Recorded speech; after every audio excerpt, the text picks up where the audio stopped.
Hello friends, இன்னைக்கு நம்ம ஒரு vlog தான் பார்க்க போறோம். ஃபர்ஸ்ட் எடுத்தவொடனே டிஃபன் ரெசிபில இருந்து ஆரம்பிக்கலாம். பிரேக்ஃபாஸ்ட்டுக்கு நம்ம இன்னைக்கு பூரி பண்ண போறோம். பூரி உப்பலா வர்றதுக்கு என்னென்ன டிப்ஸ் ட்ரிக்ஸ் எல்லாம் ஃபாலோ பண்ணணுங்கிறத உங்களுக்கு நான் சொல்றேன்.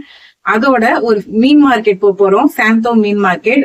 அங்க ஃப்ரெஷ்ஷா மீன் கிடைக்கும். எப்படி எல்லாம் ஃப்ரெஷ்ஷா கிடைக்குது, என்னென்ன ரேட்டுக்கு கிடைக்குது எல்லாத்தையும் பார்க்கலாம். அதோட இருக்கிற மீன் ரெசிபியும் நான் கவர் பண்றேன். வாங்க வீடியோக்குள்ள போலாம். பார்த்தீங்களா, இந்த பூரியை எல்லாமே இப்படி உப்பி உப்பி வரும். நீங்கள் இதுக்கு மாவு பிசைறதுலேயும் ஒரு டெக்னிக் இருக்குது. அதே மாதிரி ஆயிலும் நல்லா சூடாக இருக்கணும். அந்த மாதிரி வச்சுக்கிட்டு பண்ணிங்கன்னா உங்களுக்குமே இந்த மாதிரி வரும். வாங்க இப்போ எப்படி பண்ணுறதுன்னு பார்க்கலாம். இப்போ கோதுமை மாவு நான் ஒரு 2.5 கப் எடுத்திருக்கேன். நீங்கள் எவ்வளோ மாவு வேணுமோ எடுத்துக்கோங்க. இப்போ இதுக்கு ஒரு 2 டீஸ்பூன் அளவுக்கு எண்ணெய் ஊற்றிக்குவோம். இப்போ மாவு சீக்கிரம் காயாமல் இருக்கும், சாஃப்ட்னஸாகவும் இருக்கும். இப்போ இந்த மாவை நம்ம சுடு தண்ணி ஊற்றி பிசையணும். கொஞ்சம் கொஞ்சமாக தண்ணி ஊற்றி இந்த மாதிரி பிசையுங்க. சுடு தண்ணி ஊற்றுறதுனால கை விட்டு பிசைய முடியாது. அதனால இந்த மாதிரி ஒரு சின்ன கரண்டியோ கரண்டிக்கு பின் சைடோ வச்சுக்கிட்டு நம்ம கிளறி விடலாம். கொஞ்சம் கொஞ்சமாக சேர்த்துக்கோங்க. ஒருவேளை கொஞ்சம் அதிகமாச்சுன்னா நீங்கள் ஒரு 2 டீஸ்பூன் 3 டீஸ்பூன் போல் மாவு போட்டு கிளறிக்கலாம். இல்லைன்னா தண்ணி அதே மாதிரி சாதா தண்ணி கூடி ஊற்றி பிசைஞ்சிக்கலாம். இப்போ மாவு கொஞ்சம் ஆறட்டும். மூடி வச்சு ஆறின உடனே நம்ம கைவிட்டே பிசைஞ்சிக்கலாம். எனக்கு இந்த தண்ணி கரெக்டாக இருந்தது. இந்த பக்குவம் பூரி மாவுக்கு ரொம்பவும் தண்ணி இருக்கக்கூடாது. அதிகமாக தண்ணியாக மாவு பிசைஞ்சிட்டோம் அப்படின்னா பூரி எண்ணெய் குடிக்கும். பாருங்க, இந்த மாதிரி நல்லா அடிச்சு பிசைஞ்சுக்கோங்க. மாவு நம்ம விரல் வச்சு பார்க்கச்ச நல்லா பதிஞ்சு சாஃப்டா போகணும். கையில மாவு ஒட்டக்கூடாது. இதுதான் கன்சிஸ்டன்சி. பாருங்க, இப்போ இதை நம்ம மூடி வச்சிடலாம். இதுக்குள்ள நம்ம ஒரு உருளைக்கிழங்கு கூட்டு பண்ணிடலாம். உருளைக்கிழங்க குக்கர்ல ஒரு 4 விசில் விட்டு எடுத்துக்கிட்டேன். உரிச்சு வச்சுக்குவோம். இப்போ ஒரு கடாயில் ஒரு 2 டேபிள் ஸ்பூன் எண்ணெய் விட்டுட்டு கடுகு உளுத்தம்பருப்பு பொரிய விடலாம். அதுக்கப்புறம் 1 டீஸ்பூன் அளவுக்கு கடலைப்பருப்பும் சேர்த்துக்குவோம். இதுக்கு பெரிய வெங்காயம் நீல வாக்கில் ஒரு 2 வெங்காயம், ஒரு 4-5 பல்லு பூண்டு தட்டி வச்சிருக்கிறேன். அதே மாதிரி பச்சை மிளகாய் 2, கருவேப்பிலை கொஞ்சம், எல்லாத்தையும் போட்டு நல்லா வதக்கலாம். இது ஃபுல்லாக ரொம்ப வதங்கணும்னு அவசியம் இல்லை. ஒரு பாதி பக்குவத்துக்கு வதங்கினா போதும். பாருங்க, இந்த அளவுக்கு வதங்கினதுக்கு அப்புறம் ஒரு 3/4 டீஸ்பூன் அளவுக்கு கல் உப்பு சேர்த்துருக்கேன்.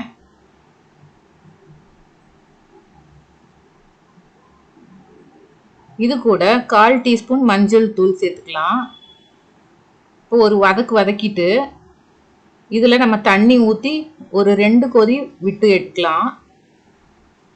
பாருங்க, தண்ணி ஊற்றிட்டு கொஞ்சம் கொதிக்கட்டும்.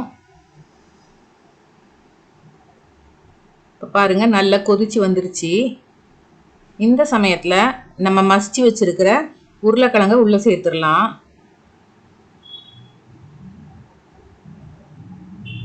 ஒரு 2 நிமிஷத்துக்கு இருக்கட்டும். தண்ணி நம்ம கன்சிஸ்டன்சி எவ்வளோக்கு தேவையோ அந்த அளவுக்கு நீங்கள் கலந்துக்கோங்க.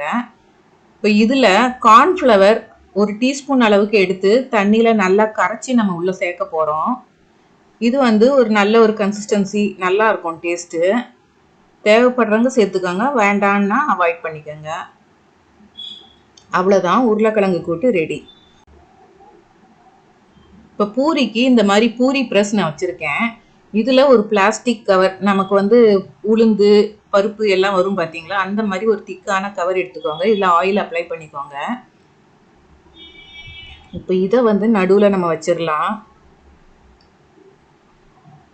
இதில் பாருங்க, ஒரு உருண்டை பண்ணி நம்ம இது மாதிரி வச்சு ப்ரெஸ் பண்ணி நம்ம போட்டோம்னா நமக்கு ஈஸியாக போட்டுக்கிட்டே போகலாம்.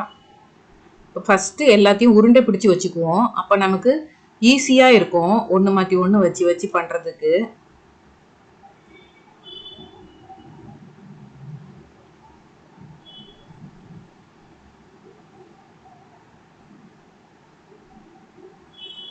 இப்போ ஒரு கடாயில எண்ணெய் வச்சுக்குவோம்.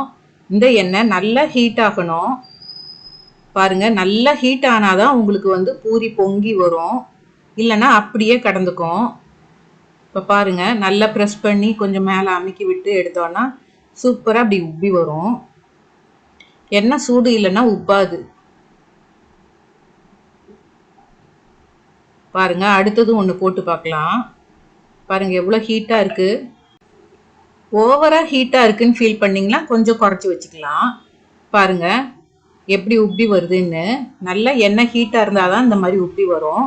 பூரி ரெடி ஆயிடுச்சு. இதே மாதிரி பூரி நீங்களும் ட்ரை பண்ணி பாருங்க.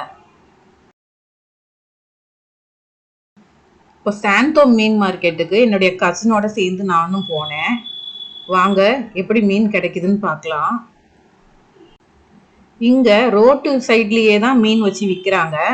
பாருங்க, அவங்க விற்கிறதுக்கு பேக் சைட்லயே கடல் பக்கத்துலயே இருக்கு. போட்ல மீன் பிடிச்சிட்டு வந்து அப்படியே வலையில இருந்து ஃப்ரெஷ்ஷா விற்பாங்க. பாருங்க எந்த மாதிரி, பாருங்க வலையில இருந்து ஃப்ரெஷ்ஷா எடுத்து போட்டு விற்கிறாங்க அப்படின்ட்டு. இது சாலை மீன் அவங்க எடுத்துக்கிட்டு இருக்காங்க. பாருங்க இந்த மாதிரி எடுத்து போட்டு வச்சு விற்கிறாங்க. ரொம்ப ரேட்டும் சீப்பாவே இருந்தது. இவ்வளவு மீனும் 100 ரூபாய்க்கு கொடுத்தாங்க. ஃப்ரெஷ்ஷா இருந்தது பாருங்க. இப்போ ஒரு மீன் கடையில நாங்க மீன் வாங்கினோம். இப்போ அது அவங்க வாயாலேயே ரேட் சொல்றத நீங்க கவனிங்க. ஸ்கிரீன்லயும் நான் போட்டு விடுறேன். இது எவ்வளோ? 1500 சொன்னீங்களா? இது 200. இது கொடுவா மீன். இது எல்லாமே 1.5 கிலோ 2 கிலோ வெயிட். இது ஊளி மீன். 2 மீன் 800 தான் சொன்னேன். 700 போடு. இப்போ நாங்க வாங்கின மீன் ரேட்டு தான் நான் உங்களுக்கு ஸ்கிரீன்ல போட்டிருக்கேன். இப்போ நாங்க வாங்கின மீன், பெரிய மீன் எல்லாமே ஒரு 3/4 கிலோ அந்த வெயிட்ல இருந்துச்சு.